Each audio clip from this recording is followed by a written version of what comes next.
Dawag rahina Waraspati Puan Landep tanggal 3 sesiki Agustus war sekali tali pitulas, kelaksanaan puncak karya pelebon ide pedana gede telaga Renggria Gede Telaga Sanur. Karya pelebon kerauhin wakil wali kota Denpasar, Igusti Ngurah Jaya Negara, Sulinggih, Surya Sisya Kerama Banjar Miwah, Kerama Bali.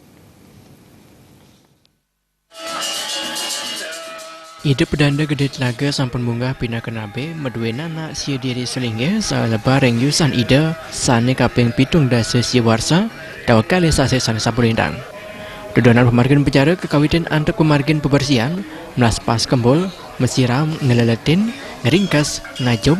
ngajegang purwita redaya miwah saji tarpana dawak rahina redite wage wayang tanggal 3 Juli sane sampulindang. Berbicara kelanturang antuk melas pas benusa melas pas kembul, kajang, mesalin busana, munggah pancedatu, munggah patrang, sama munggah reng benusa, dawak rahina sanes cara pon sinte tanggal 6 Agustus. Dudonan bicara raris kelanturang antuk bicara nunas jetening, ngajum, ngadegang purwite heredaya, dawak rahina redite wage landap tanggal 7 Agustus. Dari sampune katuran saji tarpana kemargiang puncak karya, reng rahina Waraspati Puan Landep tanggal 3 siki Agustus sanes sampulintang.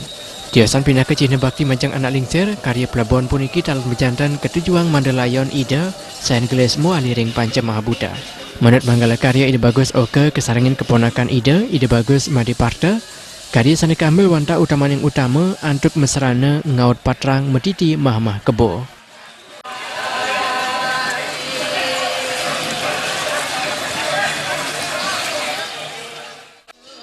Ini aturan di tiang mangtaler ini tingkatan karya niki karya utama niki ide ngangge titi mamah kebu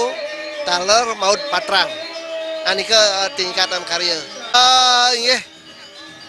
ringgalah sane becik puniki titiang saking mengalah dengan adat taler keluarga ageng geria gede Banjar Anggar Kasih titiang ngaturang sumaning manah niki ring para sebeton talar para sisia beraya sarang sami sane sampun prasidang ayah riki ring geria saking kalih sasih anika undang pisan sane aturang titiang ring para semeton titiang rake rain titiang talar ajen titiang talar para wiku same sane sampun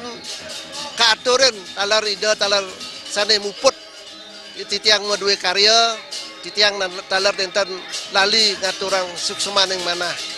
nggih puputang titiang untuk Prama Santi Om Santi Om.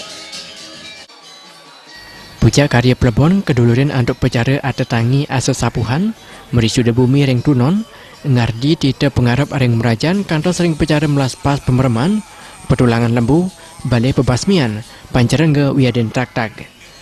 pemargan bicara kekawitan saking geria gede Telaga Sanur ngeruruh pesisi matahari terbit Sanur samian seranu perkara rumah serpat mesana sane tegah ipun kudus meter wiaden petulangan lembu kepundut para semeton sisya beraya wiaden Kerama Banjar Biaung Badan Poh Miwah Kerama Banjar Anggar Kasih Sanur. Tim Liputan Balti